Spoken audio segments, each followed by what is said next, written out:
নাফিজা যায়া যখন আমার নবীর কাছে বলে, ও মুহাম্মদ, ওই খাদিজা জানা দিছে তুমি যদি রাজি থাকো খাদিজার সাথে পার্টনারে ব্যবসা করতে পারবা, তুমিও কিছু সম্পদ দিবা, সেও কিছু সম্পদ দিবে, পার্টনারে ব্যবসা করবা। আমার নবীর চোখ দিয়া পানিগুলা পড়ে গো বাবা। আমার নবী বললেন, নাফিজা তুমি কি জানো না এই মক্কায় আমার বাবা নাই গো, এই মক্কায় আমার মা নাই, আমার দাদাও দুনিয়ায় নাই, আমি কোত্থেকে সম্পদ পাবো? আমার তো সম্পদ নাই, আমি কোত্থেকে ব্যবসা করব? আমার চাচার ঘরে খাবার রান্না হইলে আমার পেটে খাবার ঢুকে, আর যদি চাচার বাড়ি রান্না না হয় আমার পেটে খাবার ঢুকে না, না খেয়ে আমি থাকি। নাফিজা বলে, তাহলে যদি তুমি রাজি থাকো, তুমি ম্যানেজার হিসেবে খাদিজার সম্পত্তি দিবে, তুমি ব্যবসা করবা, তুমি ম্যানেজারের দায়িত্ব পালন করবা। আমার নবী বলেন, নাফিজা আমি জানাইতে পারবো না, আমার অভিভাবক আমার বাবার মৃত্যুর পর, আমার দাদার মৃত্যুর পর, আমার মায়ের মৃত্যুর পর আমার অভিভাবক আমার চাচা, আমার চাচা আবু তলেবের কাছে জিজ্ঞেস করো, আমার চাচা অনুমতি দিলে আমি রাজি আছি, আমার ও চাচার অনুমতি ছাড়া, আমার অভিভাবকের অনুমতি ছাড়া আমি রাজি নাই রে নাফিজা। এবার নাফিজা তার চাচার কাছে যায় বলে, আপনি অনুমতি দিলে খাদিজার সম্পত্তি দেখাশোনা করবে, ম্যানেজারির কাজ করবে, ম্যানেজারির দায়িত্ব পালন করবে আপনার ভাতিজা মুহাম্মদ। আবু তলেব বলে, খাদিজা তো সম্ভ্রান্ত পরিবারের মেয়ে, আমরা মক্কার মানুষ সবাই জানি খাদিজা অনেক ভালো, খাদিজা পরমা, খাদিজা তহেরা, খাদিজা পবিত্রা। যাও, যেহেতু খাদিজা রাজি অতএব আমিও রাজি, আমার ভাতিজাকে দায়িত্ব দাও। এবার আমার নবীকে দায়িত্ব দিল। মাত্র 2 মাসের ব্যবধানে ওই খাদিজার সম্পদের এত লাভ হইল গো বাবা। ওই খাদিজা কান্দে আর বলে, নাফিজা রে, জীবনে কত মানুষ দেখলাম, এই মুহাম্মদের মতো এমন মানুষ আমি দেখি নাই। এই 2 মাস আমার যেই পরিমাণ লাভ হয়েছে, লাভের কারণে আমি খুশি না, তবে আমার মন বলে মুহাম্মদ একটা পয়সাও এদিক সেদিক করে নাই, এই মুহাম্মদের মতো মানুষ হয় না। আমার নবী 3 বছর দায়িত্ব পালন করলেন, এই 3 বছরের ভিতরে খাদিজার ব্যবসার শুধু লাভই হয় গো বাবা। আর খাদিজা অনেকভাবে আমার নবীরে পরীক্ষা করে, দেখে না মুহাম্মদ অন্য মানুষের মতো না, মুহাম্মদ ব্যবসায়ী কাজের কারণে যদিও খাদিজার সাথে কথা বলে তার দিকে তাকায় না, মাথাটা নিচের দিকে দিয়া এরপরে আমার নবী কথা বলে। খাদিজা তো পুরুষের প্রতি, পুরুষ জাতির প্রতি তার দিলে একটা ঘৃণা চলে আসছিল, যে পুরুষ জাতি মনে হয় খারাপ, তারা সবাই দেহের পাগল, সবাই দেহভোগ করতে চায়, কিন্তু মুহাম্মদ এমন মানুষ, এই 3 বছর আমার ব্যবসা দেখাশোনা করলো, একটা দিনও আমার দিকে খারাপ নজরে তাকাইলো না, খারাপ নজরে তাকাইলো না। এবার খাদিজা বলে, ও নাফিজা, এই মুহাম্মদ যদি চায় আমি তাকে বিবাহ করব, আমি তো ভেবেছিলাম আর বিবাহই বসবো না, মুহাম্মদ যদি রাজি থাকে আমি তাকে বিবাহ করব। আমার নবীর কাছে যখন এই প্রস্তাব নিয়ে আসলো, আমার নবী বললেন, আমি জানি না আমার অভিভাবক আমার চাচা, আমার চাচা কি বলে দেখো। চাচা আবু তালেবের কাছে এই প্রস্তাব যখন দেওয়া হলো, এবার চাচা আবু তালেব বলে, খাদিজা যেহেতু আমার ভাতিজার দায়িত্ব নিতে চায়, কারণ এই মক্কা নগরীতে আমার ভাতিজার মাও নাই, বাবাও নাই, খাদিজা যেহেতু আমার ভাতিজার দায়িত্ব নিতে চায়, আমি আবু তালেব রাজি। আমার নবীর সাথে বিবাহ হইল বাবা। আম্মাজান খাদিজা দুনিয়ায় থাকা অবস্থায় আমার নবী দ্বিতীয় কোনো বিবাহ করে নাই।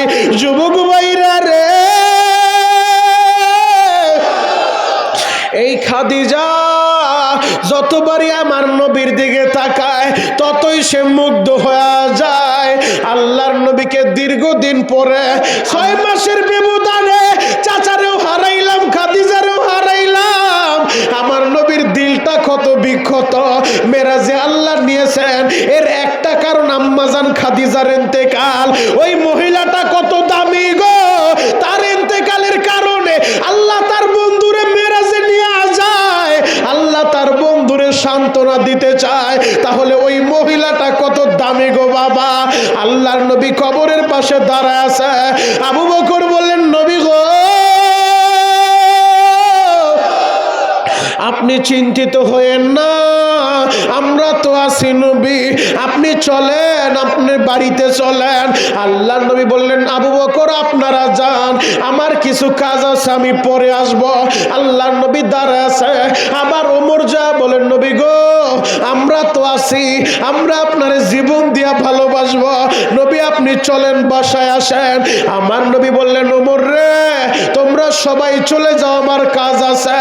আমার নবী ওই কবরের পাশে দাঁড়ায় আছে। বাবা ও আমার বরিশাল গড় নদীর ভাইরা, এখন বসে বসে কাঁদবা। আমার নবী যখন কবরের পাশে দাঁড়ায় আছে, অনেক সময় পার হয়ে যায়, মুনকার নাকির ফেরেশতা তো কবরে আসে না। হঠাৎ করে জিবরাইল আসে, নবী গো সবাই বাড়িতে গেল, আপনি কেন বাড়িতে যান না? জিবরাইল আমি বাড়িতে যাব কেমনে?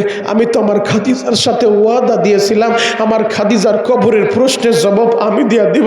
জিবরাইল আমি দাঁড়ায় আছি, আমার খাদিজার কবরে তো মুনকার নাকির আসে না, ফেরেশতা আসে না, প্রশ্ন করে না, আমি জবাবও দিতে পারি না, আমি কিভাবে বাড়িতে যাব? জিবরাইল বলেন, নবী গো আপনি দাঁড়ায় থাকতে পারবেন মাসের পর মাস, বছরের পর বছর, খাদিজার কবরে মুনকার নাকির আসবেন। আল্লাহু আকবার। জিবরাইল কেন আসবে না, কেন আসবে না? নবীজি আপনার খাদিজা যেইভাবে কবরের ভয়ে কেঁদেছে, আপনি যে তার কান্না সইতে না পাইরা আপনি যখন তার সাথে ওয়াদা দিয়েছিলেন, খাদিজা যাও তোমার কবরের প্রশ্নের জবাব আমি দিয়া দিব, আমার আল্লাহ ওই দিন খুশি হয়ে গেছে।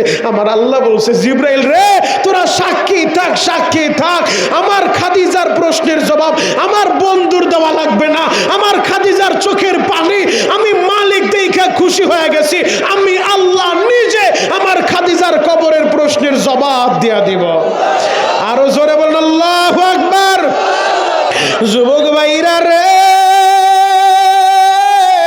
নবীর বিবি হয়ে কবরের ভয়ে কান্দে, তার চোখের পানি দেখা আল্লাহ তার কবরের প্রশ্নের জবাব দিয়া দেয়। ডিজিটাল হইতে হইতে, স্মার্ট হইতে হইতে কত স্মার্ট যে হয়েছে রে বাবা, পদ্মার বালাই নেই। কথা বলেন ঠিক কিনা? যে যত ল্যাংটা হইতে পারে তার তত দাম বেশি। কথা বলেন ঠিক কিনা? অথচ বাবার স্বামীর পোশাক যোগাইতে যোগাইতে কাপড় ছিঁড়িয়া যায়, গামছা ছিঁড়িয়া যায়, নিজের পোশাকটা ছিঁড়িয়া যায়, শার্ট জামা ছিঁড়ে যায়।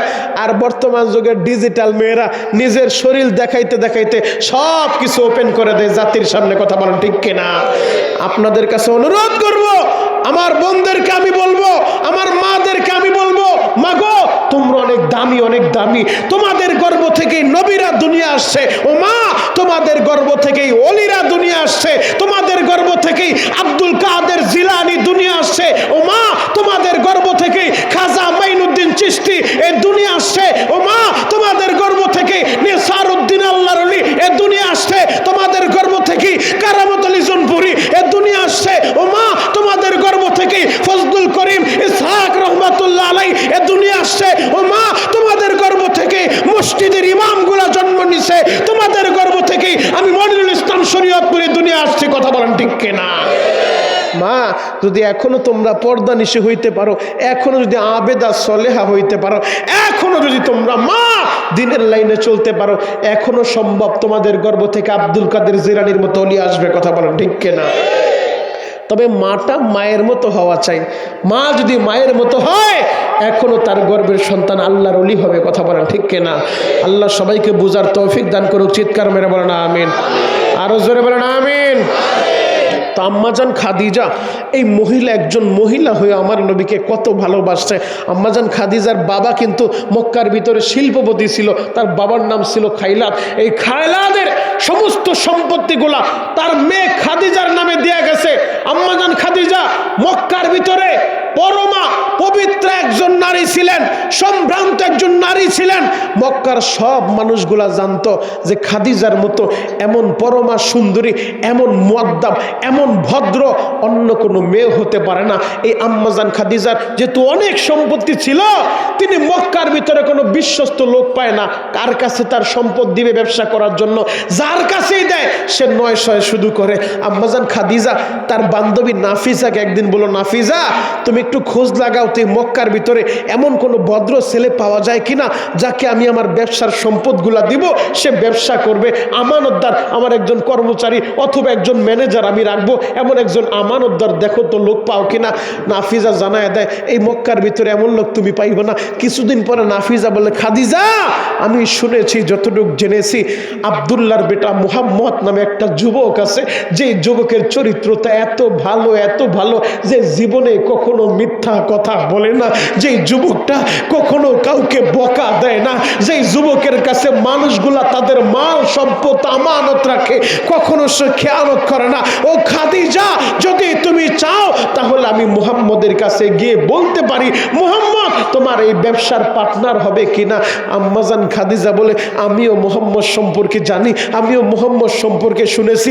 বান্ধবী নাফিজা তুমি তাহলে যাও মুহাম্মদকে যায় প্রস্তাব দাও, সেও কিছু সম্পদ দিবে, আমিও কিছু সম্পদ দিব, দুইজন পার্টনারে শেয়ারে ব্যবসা করব, লাভ হলেও দুইজন ভাগাভাগি করে নিব, লস হলেও দুইজন ভাগাভাগি করে নিব, আমরা পার্টনারে ব্যবসা করব। জিজ্ঞেস করে দেখো নাফিজা যায়া যখন আমার নবীর কাছে বলে, ও মুহাম্মদ, ওই খাদিজা জানা দিছে তুমি যদি রাজি থাকো খাদিজার সাথে পার্টনারে ব্যবসা করতে পারবা, তুমিও কিছু সম্পদ দিবা, সেও কিছু সম্পদ দিবে, পার্টনারে ব্যবসা করবা। আমার নবীর চোখ দিয়া পানিগুলা পড়ে গো বাবা। আমার নবী বললেন, নাফিজা তুমি কি জানো না এই মক্কায় আমার বাবা নাই গো, এই মক্কায় আমার মা নাই, আমার দাদাও দুনিয়ায় নাই, আমি কোত্থেকে সম্পদ পাবো? আমার তো সম্পদ নাই, আমি কোত্থেকে ব্যবসা করব? আমার চাচার ঘরে খাবার রান্না হইলে আমার পেটে খাবার ঢুকে, আর যদি চাচার বাড়ি রান্না না হয় আমার পেটে খাবার ঢুকে না, না খেয়ে আমি থাকি। নাফিজা বলে তাহলে যদি তুমি রাজি থাকো, তুমি ম্যানেজার হিসেবে খাদিজার সম্পত্তি দিবে, তুমি ব্যবসা করবা, তুমি ম্যানেজারের দায়িত্ব পালন করবা। আমার নবী বলেন, নাফিজা আমি জানাইতে পারবো না, আমার অভিভাবক আমার বাবার মৃত্যুর পর, আমার দাদার মৃত্যুর পর, আমার মায়ের মৃত্যুর পর আমার অভিভাবক আমার চাচা, আমার চাচা আবু তলেবের কাছে জিজ্ঞেস করো, আমার চাচা অনুমতি দিলে আমি রাজি আছি, আমার ও চাচার অনুমতি ছাড়া, আমার অভিভাবকের অনুমতি ছাড়া আমি রাজি নাই রে নাফিজা। এবার নাফিজা তার চাচার কাছে যায় বলে, আপনি অনুমতি দিলে খাদিজার সম্পত্তি দেখাশোনা করবে, ম্যানেজারির কাজ করবে, ম্যানেজারির দায়িত্ব পালন করবে আপনার ভাতিজা মুহাম্মদ। আবু তলেব বলে, খাদিজা তো সম্ভ্রান্ত পরিবারের মেয়ে, আমরা মক্কার মানুষ সবাই জানি খাদিজা অনেক ভালো, খাদিজা পরমা, খাদিজা তহেরা, খাদিজা পবিত্রা। যাও, যেহেতু খাদিজা রাজি অতএব আমিও রাজি, আমার ভাতিজাকে দায়িত্ব দাও। এবার আমার নবীকে দায়িত্ব দিল। মাত্র 2 মাসের ব্যবধানে ওই খাদিজার সম্পদের এত লাভ হইল গো বাবা। ওই খাদিজা কান্দের বলে, নাফিজা রে, জীবনে কত মানুষ দেখলাম, এই মুহাম্মদের মতো এমন মানুষ আমি দেখি নাই। এই 2 মাস আমার যেই পরিমাণ লাভ হয়েছে, লাভের কারণে আমি খুশি না, তবে আমার মন বলে মুহাম্মদ একটা পয়সাও এদিক সেদিক করে নাই। এই মুহাম্মদের মতো মানুষ হয় না। আমার নবী 3 বছর দায়িত্ব পালন করলেন। এই 3 বছরের ভিতরে খাদিজার ব্যবসার শুধু লাভই হয় গো বাবা। আর খাদিজা ভাবে আমার নবীরে পরীক্ষা করে, দেখে না মুহাম্মদ অন্য মানুষের মতো না। মুহাম্মদ ব্যবসায়ী কাজের কারণে যদিও খাদিজার সাথে কথা বলে তার দিকে তাকায় না, মাথাটা নিচের দিকে দিয়া এরপরে আমার নবী কথা বলে। খাদিজা তো পুরুষের প্রতি, পুরুষ জাতির প্রতি তার দিলে একটা ঘৃণা চলে আসছিল যে পুরুষ জাতি মনে হয় খারাপ, তারা সবাই দেহের পাগল, সবাই দেহভোগ করতে চায়। কিন্তু মুহাম্মদ এমন মানুষ, এই 3 বছর আমার ব্যবসা দেখাশোনা করলো, একটা দিনও আমার দিকে খারাপ নজরে তাকাইলো না, খারাপ নজরে তাকাইলো না। এবার খাদিজা বলে, ও নাফিজা, এই মুহাম্মদ যদি চায় আমি তাকে বিবাহ করব। আমি তো ভেবেছিলাম আর বিবাহই বসবো না, মুহাম্মদ যদি রাজি থাকে আমি তাকে বিবাহ করব। আমার নবীর কাছে যখন এই প্রস্তাব নিয়ে আসলো, আমার নবী বললেন, আমি জানি না আমার অভিভাবক আমার চাচা কি বলে। দেখো চাচা আবু তালেবের কাছে এই প্রস্তাব যখন দেওয়া হলো, এবার চাচা আবু তালেব বলে, খাদিজা যেহেতু আমার ভাতিজার দায়িত্ব নিতে চায়, কারণ এই মক্কা নগরীতে আমার ভাতিজার মাও নাই বাবাও নাই, খাদিজা যেহেতু আমার ভাতিজার দায়িত্ব নিতে চায়, আমি আবু তালেব রাজি। আমার নবীর সাথে বিবাহ হইল। বাবা আম্মাজান খাদিজা দুনিয়ায় থাকা অবস্থায় আমার নবী দ্বিতীয় কোনো বিবাহ করে নাই। যুবক ভাইরা রে, এই খাদিজা যতবারই আমার নবীর দিকে তাকায় ততই সে মুগ্ধ হয়ে যায়। আল্লাহর নবীকে দীর্ঘদিন পরে আম্মাজান খাদিজা বলে, মুহাম্মদ আমি তোমার অনেক দিন ধরে লক্ষ্য করতেছি। ও মুহাম্মদ, আমার বাড়িতে আমি তো এতদিন ভেবেছিলাম যে আমার বয়সটা একটু বেশি, মনে হয় তুমি আমার প্রতি সন্তুষ্ট না, এজন্য আমি কৌশলে অনেক সুন্দরী রমণী আমার বাড়িতে দাওয়াত করে এনেছিলাম।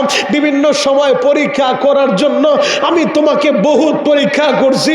ও মুহাম্মদ, আমি দেখলাম না আমার বাড়িতে যত সুন্দরী মানুষ আসলো, যত রমণীর আসলো, তুমি কারোর সাথে ভাব জমাইলা না, কারোর সাথে আলাপ করলা না, তাদের চেহারার দিকে তাকাইলাও না।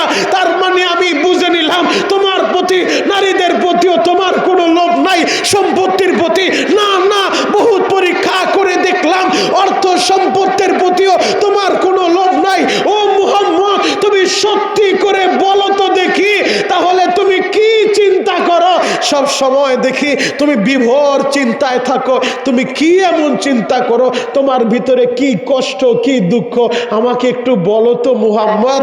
আমার নবী তখন বলতেছেন, খাদিজা রে, আমার চিন্তা একটাই, আমি দুনিয়ার পাগল না, আমার চিন্তা একটা, আমারে পাঠাইলো কে, কই আমারে বানাইলো, আমারে কেন বানাইলো, আমি কেন আসলাম, কোথা থেকে আসলাম, আবার কোথায় চলে যাব, আমি এর জন্য পেরেশান। আম্মাজান খাদিজা বুঝতেছে না মুহাম্মদ মিথ্যা কোনো কথা বলতে পারে না, মুহাম্মদ সত্য কথাই বলতেছে।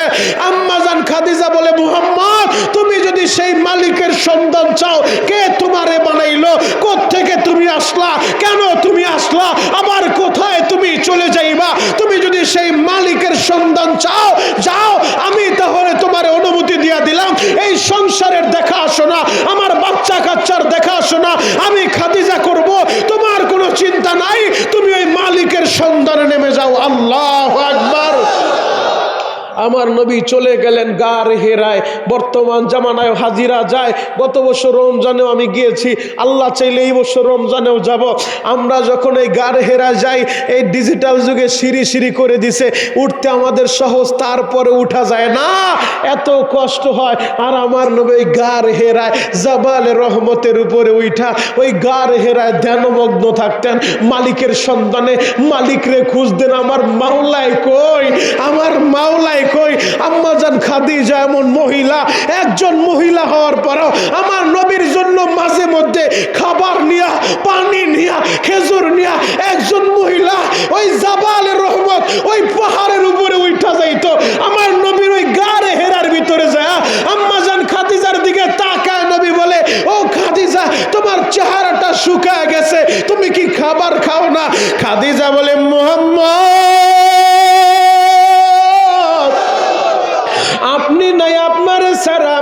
কিভাবে খাবার খায়, আমিও আপনার চিন্তায় না খাইয়া আমার চেহারা শুকা গেছে।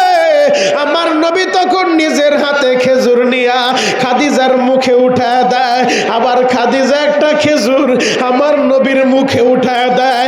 স্বামী স্ত্রীর ভিতরে কত মিল মোহাব্বত গো বাবা। ও আমার যুবক ভাইরা রে, যেই সংসারের ভিতরে স্বামী স্ত্রীর প্রতি মিল মোহাব্বত থাকে, ওই সংসারটা জান্নাতের একটা টুকরা। কথা বলেন ঠিক কিনা?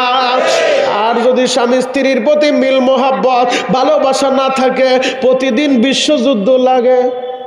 কথা বলেন না, প্রতিদিন এই বিশ্বযুদ্ধ। কথা বলেন ঠিক কিনা? আল্লাহু আকবার বলেন তো। খারাপ লাগতেছে, শেষ করে দেই, দোয়া করি আল্লাহুম্মা আমিন। চলবে? চলবে? জোরে বলেন আল্লাহু আকবার, আরো জোরে বলেন আল্লাহু আকবার। লম্বা আলোচনা বাবা, একেবারে সারসংক্ষেপ আপনাদেরকে শোনায়া যায়। একজন মহিলা আমার নবীরে কত সাপোর্ট দিয়েছেন, কত ভালোবেসেছেন। এই আম্মাজান খাদিজা আমার নবীর সুখ দুঃখের দিনের সাথী। এজন্যই তো আল্লাহর নবী খাদিজার ইন্তেকালের পরে যখন বিবাহ করেছেন, আম্মাজান আয়েশার কাছে মাঝে মধ্যে যখন খাদিজার কথা বলতেন, আম্মাজান আয়েশা তো একদিন বলেই ফেলছে, আপনি ওই বুড়ি মহিলার ভিতরে পাইছেন কি? শুধু আপনি খাদিজা খাদিজা খাদিজার কথা বলেন, আমাদের কথা বলেন না। আমার নবী বলেন, আয়েশা রে, তোমরা আমার সুখের দিনের সাথী, আর আমার দুঃখের দিনের সাথী ছিল আমার খাদিজা। আল্লাহু আকবার। এজন্য খাদিজা জীবিত থাকা অবস্থায় নবীজির দ্বিতীয় কোনো বিবাহ করেন নাই। আল্লাহর নবীকে আল্লাহ মেরাজে নিলেন। যতগুলো কারণ, এর ভিতরে একটা কারণ আম্মাজান খাদিজার ইন্তেকাল। আম্মাজান খাদিজার ইন্তেকালে নবী আমার ভেঙে পড়েছিলেন।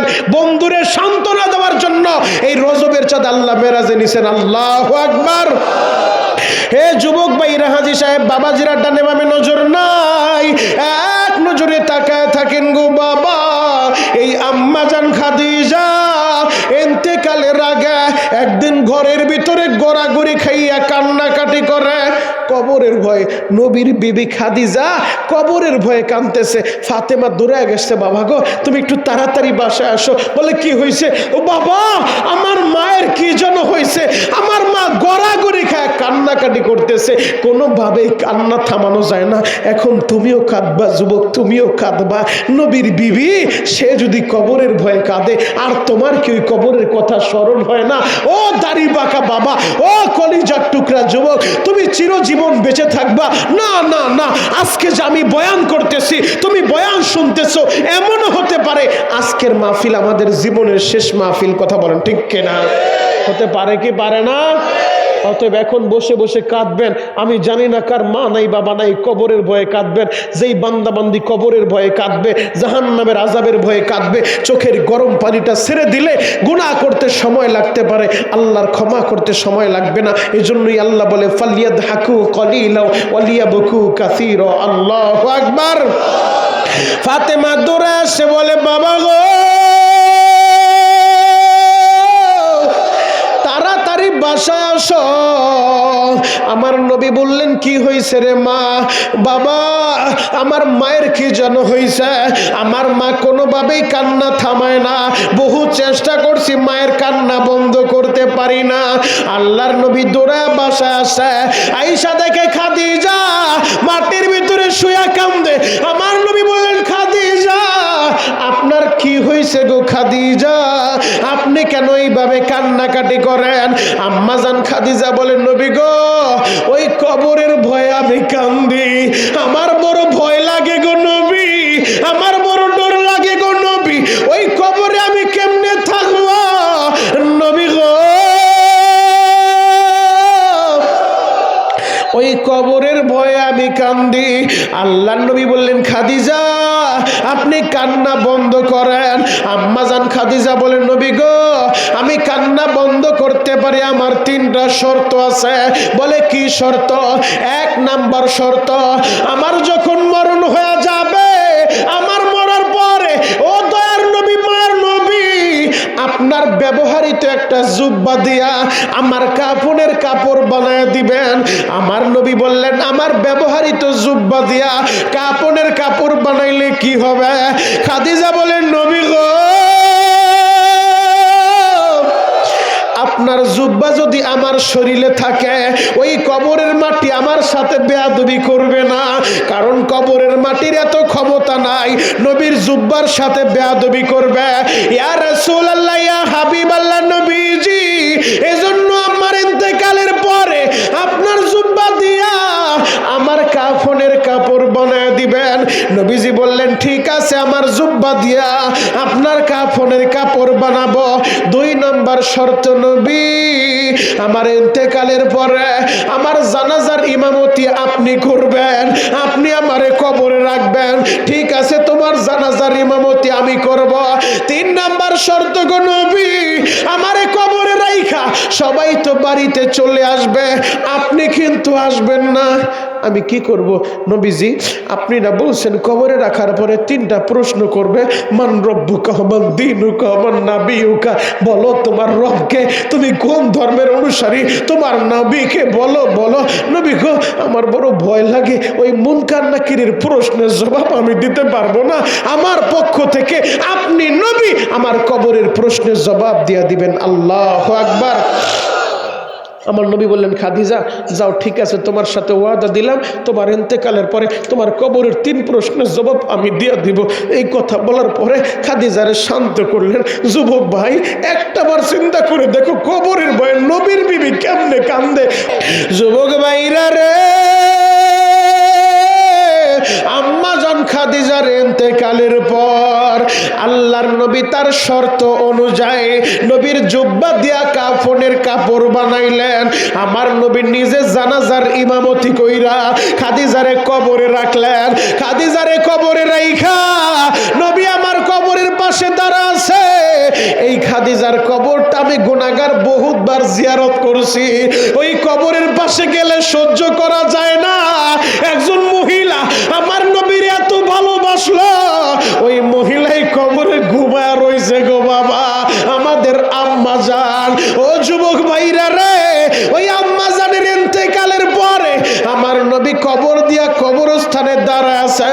আবু বকর যায় বলে, নবী গো, আপনি চিন্তিত হবেন না, কারণ খাদিজার ইন্তেকালে আমার নবী ভেঙে পড়ছিলেন বাবা। আমার নবীর দিলটা কত বিক্ষত হয়ে গেছে। 6 মাসের ব্যবধানে চাচারেও হারাইলাম, খাদিজারেও হারাইলাম। আমার নবীর দিলটা কত বিক্ষত। মেরাজে আল্লাহ নিয়েছেন এর একটা কারণ আম্মাজান খাদিজার ইন্তেকাল। ওই মহিলাটা কত দামি গো, তার ইন্তেকালের কারণে আল্লাহ তার বন্ধুরে মেরাজে নিয়ে যায়, আল্লাহ তার বন্ধুরে সান্ত্বনা দিতে চায়। তাহলে ওই মহিলাটা কত দামি গো বাবা। আল্লাহর নবী কবরের পাশে দাঁড়ায় আছে। আবু বকর বললেন, নবী গো, আপনি চিন্তিত হয়েন না, আমরা তো আছি নবী, আপনি চলেন, আপনি বাড়িতে চলেন।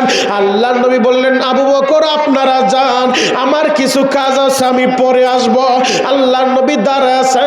আবার ওমর যা বলেন, নবী গো, আমরা তো আছি, আমরা আপনার জীবন দিয়া ভালোবাসবো, নবী আপনি চলেন, বাসায় আসেন।